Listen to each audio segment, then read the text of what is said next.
cadeira do lado da mesa?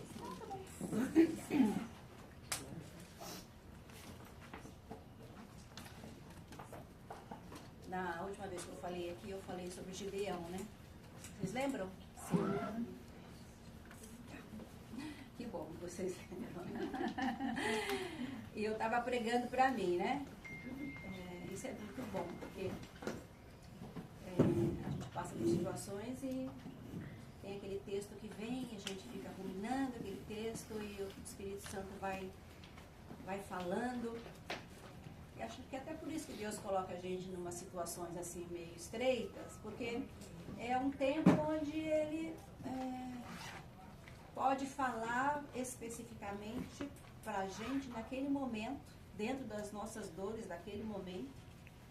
E a gente sente tão de perto a paternidade de Deus, sente tão de perto o cuidado, o amor de Deus, de forma tão individual, porque muitas vezes a gente fica pensando, vamos falar, gente, sou eu, né? Nossa, o céu, né? A Vivian colocou aquele dia o trono aqui, e aqui na Terra milhares, bilhões de pessoas diante desse trono. Como Deus vê cada um? E aí quando a gente passa por essas situações e que vê Deus se aproximando de uma forma tão carinhosa, a gente começa a perceber que Deus não vê o todo, Ele vê individual, é uma pessoa diante dele. Amém. Cada um individualmente com as suas dores, com as suas demandas, com as suas queixas e com as suas alegrias também, né? Nós temos, a nossa vida é feita de momentos de muita alegria, de êxtase, né? De satisfação, de conquistas. Tem aquele tempo que fica meio que quase que linear, né? Tranquilo, assim, sem grandes coisas. E tem os vales onde a gente desce. E então a gente pode ver como Deus trabalha em cada um dos nossos momentos. E eu, lendo essa passagem, me saltaram algumas coisas aos olhos pelo meu momento, e eu fiquei pensando como Deus está tratando comigo diante dessa passagem, que é uma passagem que a gente usa muito para evangelização, né? Para conversão, para aquela situação de quando a pessoa realmente está perdida e encontra Jesus como fonte de salvação, né? Eu vou ler aqui. Quando, pois, o Senhor veio a saber que os fariseus tinham ouvido dizer... João 4. Obrigada. Dizer que Jesus fazia e batizava mais discípulos que João, se bem que Jesus mesmo não batizava, e sim os seus discípulos. Ele deixou a Judéia, retirando-se outra vez para a Galiléia, e era-lhe necessário atravessar a província de Samaria. Chegou, pois, à cidade de Samaria, chamada Sicar, perto das terras que Jacó dera a seu filho José. Estava ali a fonte de Jacó. Cansado da viagem, assentara Jesus junto à fonte por volta da hora sexta. Nisto veio uma mulher samaritana tirar água. Disse-lhe Jesus: dá-me de beber. Pois seus discípulos tinham ido à cidade comprar alimentos. Então lhe disse a mulher samaritana: como sendo tu judeu, pedes de beber a mim, que sou mulher samaritana? Porque os judeus não se dão com os samaritanos. Replicou-lhe Jesus: se conheceras o dom de Deus e quem é que te pede, dá-me de beber, tu lhe pediria, e ele te daria água viva. Respondeu-lhe ela ao Senhor: tu não tens o que tirar água do poço, e o poço é fundo. Onde, pois, tens água viva?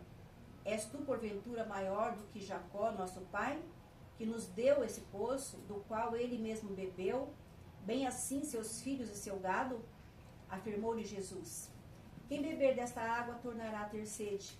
Aquele, porém, que beber a água que eu lhe der, nunca mais terá sede. Pelo contrário, a água que eu lhe der será nele uma fonte a jorrar para a vida eterna. Disse-lhe a mulher: Senhor, dá-me desta água para que eu não tenha sede, nem precisa vir aqui buscá-la. Disse-lhe Jesus: vai e chama teu marido e vem cá. Ao que lhe respondeu a mulher, não tenho marido. Replicou-lhe Jesus, bem disseste, não tenho marido, porque 5 maridos já tiveste, e esse agora que tens não é teu marido. Isto disseste com verdade. O versículo 25 dá uma sequência na questão da adoração, e ela fala sobre o Messias. Eu sei, respondeu a mulher, que há de vir o Messias chamado Cristo, e quando ele vier, ele nos anunciará todas as coisas. Disse-lhe Jesus, sou eu que falo contigo. Neste ponto chegaram os discípulos e se admiraram de que estivesse falando com uma mulher. Todavia, nenhum deles disse, que perguntas ou que falas com ela? Quanto à mulher, deixou ali o seu cântaro e foi à cidade.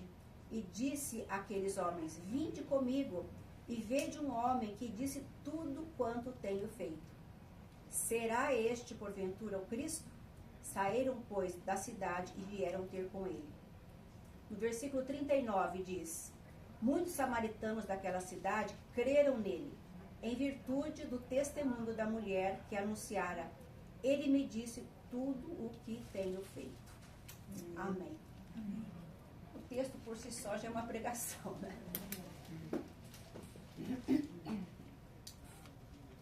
O contexto desse texto, ele é rodeado de muito preconceito, muita discriminação. Os samaritanos eram um grupo de judeus miscigenados.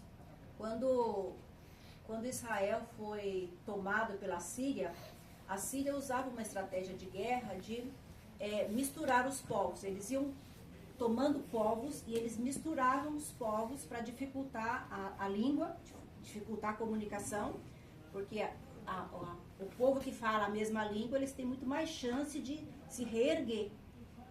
E os povos com línguas diferentes truncava a comunicação e truncava a estratégia para eles se unir e se reerguerem.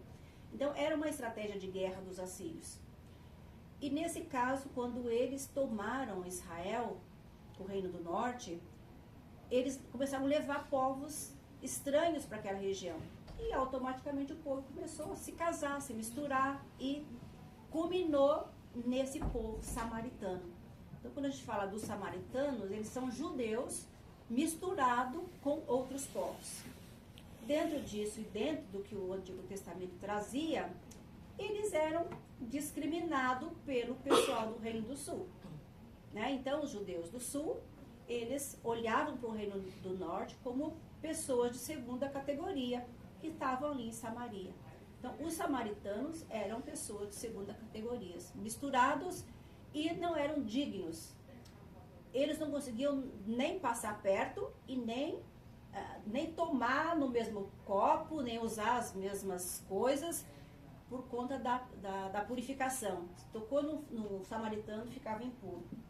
Então, essa mulher vem desse contexto. É um contexto que ela era, primeiro, mulher, já tinha um preconceito social ali, né? A mulher era diferente, também era um sujeito de segunda categoria.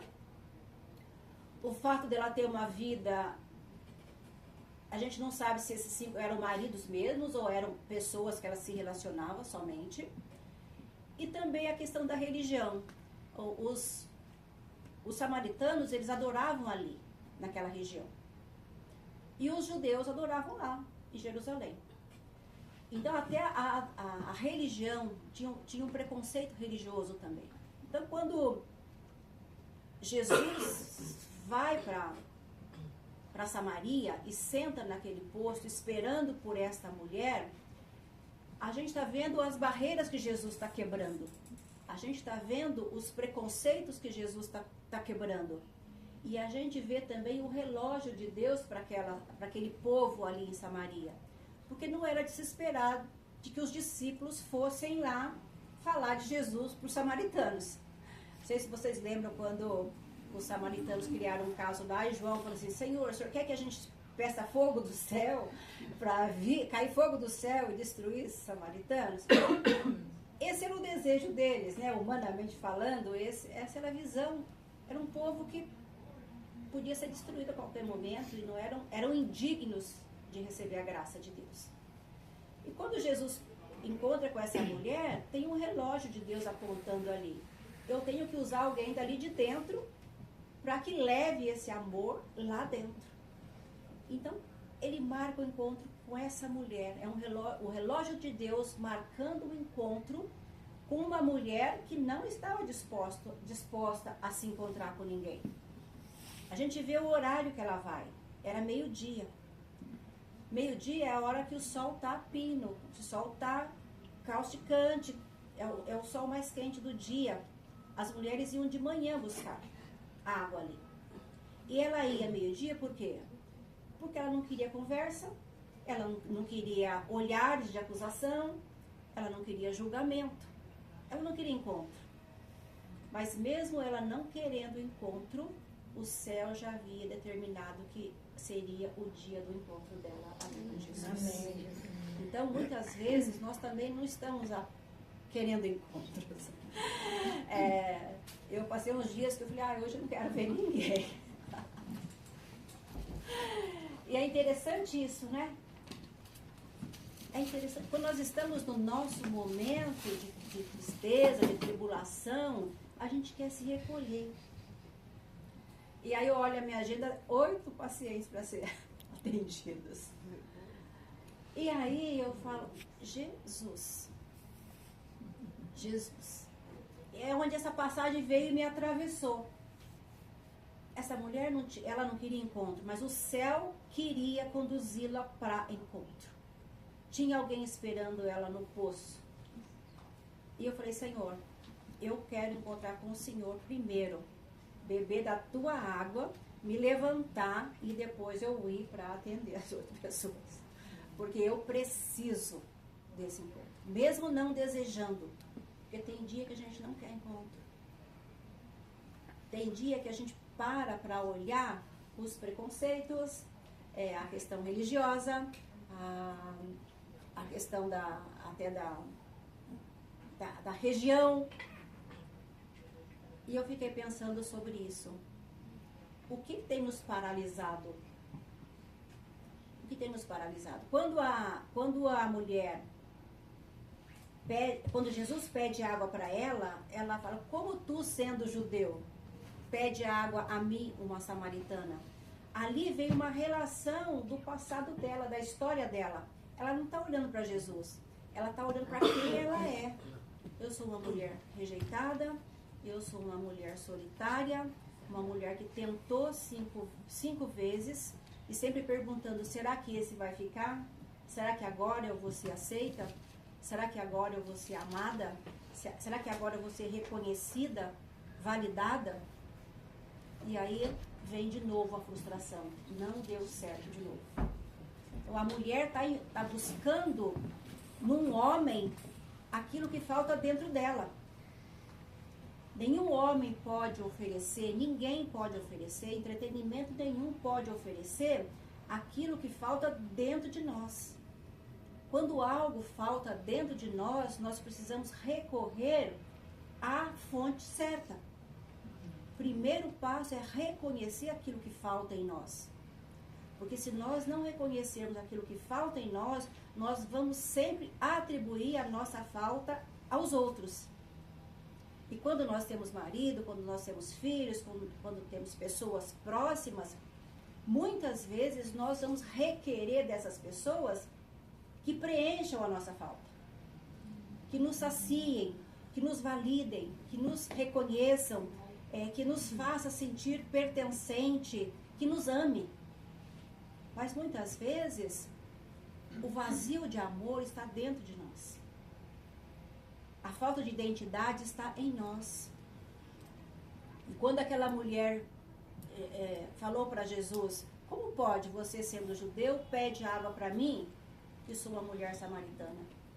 Eu não tenho nada, eu sou rejeitada, eu já passei por 5 maridos, ninguém quis ficar comigo, ninguém me amou, ninguém me validou, ninguém me reconheceu. E você ainda é judeu, e o judeu achava que era de uma categoria mais elevada? Como pode pedir água para uma mulher que não tem nada para oferecer? E eu achei interessante que Jesus, para atingir a falta dela, a sede dela, ele demonstrou a falta dele. Dá-me de beber. Aqui ele está como um humano, né? Um humano que tem sede. E os discípulos foram comprar comida, que tem fome, e que estava cansado e parou na beira do poço para descansar. Jesus se colocando na humanidade daquela mulher. Dá-me de beber. E é interessante que quando eu trabalho para criar empatia, eu preciso me colocar na posição de quem está ali faltante na minha frente. Eu não tenho todas as respostas. E Jesus abriu uma conversa com ela, falando da sede dele, mas querendo atingir a sede dela. Então ela começou a se identificar. Ele também tem sede? Mas como pode ele pedir água para mim que não tem nada para oferecer? Muitas vezes nós nos colocamos nessa posição também. Nós temos para oferecer? Quando as pessoas nos pedem de beber? Como é que eu estou me abrindo? Muitas vezes nós nos preocupamos a ter respostas para tudo. E ali Jesus está pedindo de beber, para abrir um canal de comunicação com aquela mulher. Então a gente começa a perceber que Jesus se coloca ali naquela posição de humanidade para cumprir um projeto divino. Os discípulos não iam lá pregar em Samaria, pelo menos naquele momento. Mas aquela mulher ia ficar. Jesus não falou para ela depois, vem, segue-me, como ele falou para alguns, né? Vem, segue-me. Não. A mulher ia ficar, ia transformar o mundo dela. Então, o que ela ia receber ali ia ser tão impactante que ela podia ficar e transformar o mundo dela. Então, muitas vezes nós ficamos preocupados em receber a presença de Deus, o toque de Deus, aquilo que Deus vai fazer em nós para sair fazendo coisas. Quando Deus diz, fica e provoca e faz diferença onde você está. Porque a água que você vai beber vai se transformar numa fonte, não é só beber e saciar a sede. Quando eu li Salmo 1, a gente está abastecendo nesta fonte, né? Você vai tornar-se uma fonte e você vai saciar as pessoas que estão no teu entorno. E a gente percebe isso com muita clareza nessa mulher. E a partir dessa rejeição, dessa exclusão, Jesus diz para ela, vai e chama o teu marido. Aqui Jesus pega num ponto essencial, pega na ferida dela, né? Chama o teu marido. Chama aquele que você está colocando no lugar da tua dor, né? Jesus quer ter um tete-a-tete com aquilo que nós estamos colocando como substituto. O que nós estamos colocando como substituto da nossa dor? Nossa, isso aqui me pegou também. Porque muitas vezes nós não queremos passar o processo, a dor nos incomoda. Nós fazemos de tudo para aliviar a dor. E é interessante que eu tenho trabalhado com as pessoas que têm tendência ao suicídio. E no fundo, o que eu tenho percebido é que eles não querem morrer. Eles querem aliviar a dor. Eles querem fazer de tudo para aliviar aquele momento, mesmo que seja a morte. O ser humano tem muita dificuldade de lidar com a dor. Agora, me chamou muita atenção porque eu também estava passando por um processo de dor e eu queria fugir de qualquer jeito. Me tira dessa, me tira dessa. Sabe quando aquela criança esperneando? Eu estava assim com Deus, me tira dessa, me tira dessa. Até eu descobri que Deus queria que eu enfrentasse. Não, você vai ficar aí. Você vai enfrentar. Você vai dar nome para cada uma dessas dores. Porque se você não nomear, se você não encarar cada uma, você vai arrumar substituto para colocar no lugar delas. Ou é um entretenimento. Eu vou ler. Eu comecei a perceber que ele estava sendo uma fuga para mim. Ao invés de sentar e pensar e refletir naquilo que eu precisava resolver. Eu não queria resolver. Eu não queria confrontar, eu não queria provocar para uma conversa. Aí o Espírito Santo foi falando comigo, olha, enfrenta a tua dor, dá um nome para ela. Dá um nome para ela, que à medida que você vai dando nome para ela, você vai tomando clareza do que essa dor significa para você. Aí eu posso entrar nesse lugar. Jesus pode entrar no lugar da dor. Só Jesus pode entrar no lugar da dor. Porque a nossa tendência, mesmo dentro da igreja, mesmo fazendo a obra, nós temos dificuldade de lidar com a dor. E nem sempre é Jesus que entra no lugar da dor. Porque a nossa primeira tendência é nos desviar dela e arrumar com substituto. Então essa mulher, ela tinha carência de reconhecimento, de validação, de aceitação, de pertencimento, de amor. Ela não estava buscando o homem. Ela estava buscando esses sentimentos, uma identidade plena. Ela estava buscando. E ela procurava esses maridos buscando esse preenchimento, achando, acreditando que o marido ia preencher isso. E quantas mulheres também estão assim? Quando não é no marido, é no filho, que é pior ainda. Quantas mães eu atendo que fizeram do filho o suporte? Fizeram do filho a boleta para preencher as suas dores. Ela acaba com a vida do filho. Porque o peso do filho suportar uma mãe é muito grande. Ele não dá conta de suportar. Porque os filhos são flechas na mão do valente. Eles têm que ser lançados para fora. É para fora que eles vão. Não é trazer o filho para dentro de casa, e muito menos quando ele é casado e tem família, tudo, num lugar de proteção ali. Proteção espiritual e proteção emocional. É ser lançado. Então, o que nós estamos colocando no lugar da nossa dor? A pergunta hoje é qual é a sua sede? Qual é a minha sede? O que eu estou buscando? Jesus continua passando por Samaria. Será que Samaria não é a tua casa? Não é o teu trabalho? Não é o teu casamento? Não é a minha história, a tua história? Jesus continua sentado no poço. E Ele é a água. Ele é a água que pode entrar nesse lugar de falta e limpar isso. É interessante que quando a gente espera pelo outro, o nosso discurso gira em torno do outro. Né? Se Jesus abrisse espaço para essa mulher falar dos 5 maridos, os 5 maridos iam ter defeitos. Se Jesus abrisse espaço para ela falar da cultura, ela tinha motivo para falar da cultura.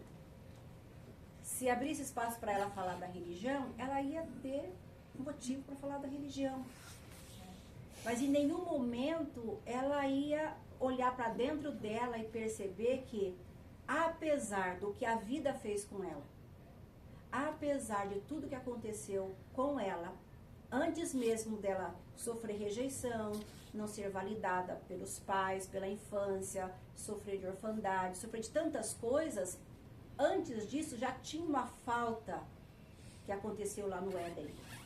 E essa falta que aconteceu lá no Éden, se nós não entregarmos para Jesus essa falta e falar, Senhor, preenche esse lugar dessa falta, que só cabe o Senhor, não tem o que colocar no lugar de Jesus. Verdade. E quando nós aceitamos Jesus, a gente chama Ele para esse buraco, para esse vazio da nossa alma. Mas muitas pessoas, mesmo na igreja, sentem esse vazio do Éden, por não ter a convicção de que Jesus é suficiente para preencher essa falta. Porque essa outra falta da alma, a falta emocional que a mulher tinha, além da falta do Éden, se essa falta do Éden não for preenchida, não tem psicologia, não tem psiquiatra, não tem marido, não tem ninguém que venha preencher. Porque é uma construção em cima do alicerce que é Jesus. Quando nós entregamos nossa vida para Jesus, esse buraco é tamponado, essa falta é preenchida, nos dá convicção de eternidade, nos dá convicção de que tudo que nos acontecer aqui, e vai acontecer e acontece, porque nós estamos num contexto de impureza, de pessoas emocionalmente doentes, Nós ferimos e somos feridas o tempo todo. Então, se nós tivermos essa falha tampada, nós vamos saber lidar melhor com aquilo que nos acontece. Amém. Numa ótica do Espírito Santo, numa ótica de que dentro de nós existe essa fonte de água viva. Glória a Deus. E dentro de nós, quando a gente coloca as nossas raízes, a nossa segurança nessa fonte, essa situação de rejeição, de falta de validação, de falta de reconhecimento, de identidade. A identidade é uma das coisas mais preciosas que um ser humano precisa ter, ou tem que ter. Porque se você não se conhece, se você não se define, o mundo te define. As pessoas te definem. As pessoas te rotulam. Essa mulher era rotulada. Por isso ela ia sozinha, meio-dia, buscar água. Ela não tinha amiga. Então era a mulher dos 5 maridos, era a rejeitada, a mulher que não deu certo, a mulher que nasceu para sofrer, a mulher que está procurando e nunca encontra. Então a vida vai colocando rótulos. Então a pergunta hoje, como é que está a sua identidade? Quem você é? Você se reconhece amada? Você se reconhece pertencente? Você se reconhece validada? Você se conhece amada? A gente nunca reconhece isso se a gente não tiver o Espírito Santo em nós. Deus é a fonte de amor. Amém. Supremo, perfeito. Glória a Deus. É o amor dele revelado em nós que tira todos os nossos rótulos. Amém. É ele que testifica quem nós somos. Verdade. Você não é o que as pessoas da sua casa dizem que você é. Você não é o que a empresa diz que você é. Você não é o que a família diz que você é. Porque se eu não tivesse tido esse encontro com a mulher samaritana essa semana, eu teria sido engolida por uma chuva de rótulos. Eu falei, Senhor, eu sei quem eu sou. Amém. Eu sou inocente diante dessa situação. E eu levanto a minha cabeça e eu vou trabalhar. Amém. Porque eu sei quem eu sou. Glória a Deus. Tem um espaço em mim que foi tampado pela tua presença. Glória a Deus. E eu vivo a identidade que o Senhor me deu. Amém. E eu não vou baixar minha cabeça. Então pensa que quando nós não temos essa certeza em Deus, os rótulos nos derrubam, porque mexe literalmente nas nossas emoções, na nossa autoestima, na nossa alma. Porque o espírito está restaurado. Aceitou Jesus, o espírito é carimbado, você tem o passaporte para a eternidade. Amém. Mas nós vivemos num mundo que nos machuca o tempo todo, que nos rotula, que nos ferem, que nos fazem sangrar o tempo todo. E nós precisamos dessa convicção, dessa certeza de quem nós somos em Jesus. Amém. Para que a gente possa fortalecer a nossa autoimagem, a nossa autoestima, o nosso senso de pertencimento, o nosso senso de importância. Qual a importância que você dá para você mesmo? Quem você é? Qual o valor que você tem? São perguntas que nós precisamos fazer e responder para nós mesmos. E nós vamos fazer essas perguntas e responder à medida que nós vamos dando nome às nossas dores. Da mesma forma que é bom dar nome para os pecados. Eu gosto de dar nome para pecado. Eu ensino as pessoas também a darem nome para os pecados. Porque às vezes a gente chega diante de Deus e fala, Senhor, perdoa todos os meus pecados. É uma multidão de pecados. Né? Mas pecado tem nome.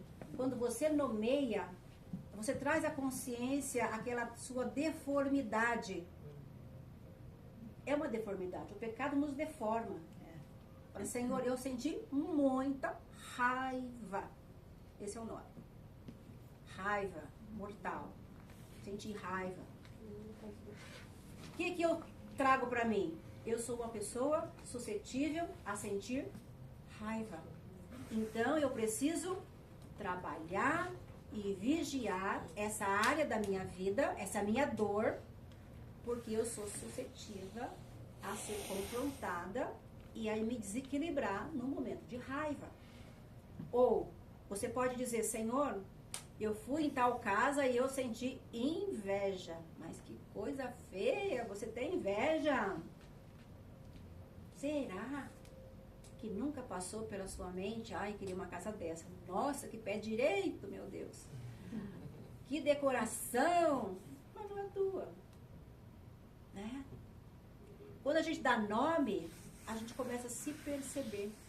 E quando você se percebe, você tem muito mais facilidade de se curar, de vigiar, de pedir para que o fruto do Espírito de Gálatas 5 venha sobre você e te transforme. Porque se a gente não reconhecer em nós essas dores, elas vão crescendo e vão se tornando entulhos em cima da nossa alma. A nossa alma precisa de cura. Essa mulher samaritana foi restaurada no espírito, porque ela saiu dali e foi levar Jesus para a cidade inteira. Mas ela também foi restaurada na alma. Nós não temos mais nenhuma menção de que essa mulher casou de novo. Né? Não que se tivesse casado e tivesse dado tudo certo, não era um problema. Mas não fala que ela continuou tendo essa necessidade. Então, quando Jesus vem, aquilo que nós achávamos que era necessidade, deixa de ser. Aquilo que nós achávamos que era falta, deixa de ser. Porque a completude do Espírito e a consciência daquilo que nós temos de dor na alma, diante de Jesus, diante daquele poço simbólico da fonte de água viva, deixa de ser dor para a gente. E a gente começa a se reconhecer como validada, como importante, como reconhecida, como pertencente. E essa obra quem faz é somente o Espírito Santo. A psicologia, a psicanálise pode trazer consciência, que já é uma coisa muito, muito grande, porque tem paciente que fica 3 anos falando das dores. Das dores. Mas ele não assume que é a dele, é do outro. Ele não traz para ele o holofote. É do outro. Então, aqui Jesus confrontou essa mulher. O problema não está com os 5 maridos. O problema não está com o contexto da cidade. Não está com a cultura. Não está com o preconceito dos judeus. Não está com o preconceito de gênero. Não está. A dor está na sua própria alma. Então, olha para dentro dela. E bebe dessa água. Bebe dessa água da cura que o Espírito Santo pode dar à medida que você reconhece. O Espírito Santo não é invasivo. Não é invasivo. Você precisa chamar o Espírito Santo para trabalhar na sua rejeição, trabalhar nas suas feridas da alma, trabalhar na sua orfandade. Muitas mulheres têm falta de pai. E elas trazem isso para o marido, cobrando do marido uma paternidade que não é ele que vai oferecer. Nós temos um Pai Celeste que pode suprir a nossa carência paterna. E o Espírito Santo faz isso à medida que a gente reconhece. E não quando nós vamos tateando no escuro. Porque se Deus fizer tudo automaticamente, aquilo que nós precisamos, nós não vamos crescer. Esse foi o processo que eu passei. O Espírito Santo foi muito claro comigo. Não vou fazer isso automaticamente. Você está querendo isso? Não vou fazer. Você vai passar pelo processo. Então começa a nomear o seu processo. Gente, foi sobrenatural. Amém. Sobrenatural. Eu comecei a dar nome. Dar nome. E dar nome. E eu fui percebendo quantas dores tinham dentro de mim. Que eu tenho consciência hoje e eu não tinha uma semana atrás. Amém. Quantas dores. Mas foi preciso dar nome. Foi preciso passar pelo processo. E encarar. E hoje eu posso falar que eu venci. Amém. Eu venci e mais do que vencer, eu cresci. Meu Deus, como eu estava infantilizada. Emocionalmente e espiritualmente. Infantilizada. Esperneando uma criança manhosa. Querendo me livrar. Então o Espírito Santo quer trabalhar, mas ele quer fazer você crescer. Converse com ele nesse sentido. Peça água para beber, para saciar a tua sede. Mas peça também para que ele traga discernimento. Onde você precisa crescer, para você parar de projetar no outro aquilo que Deus quer fazer com você. A cura é para você. Amém? Amém. Glória a Deus.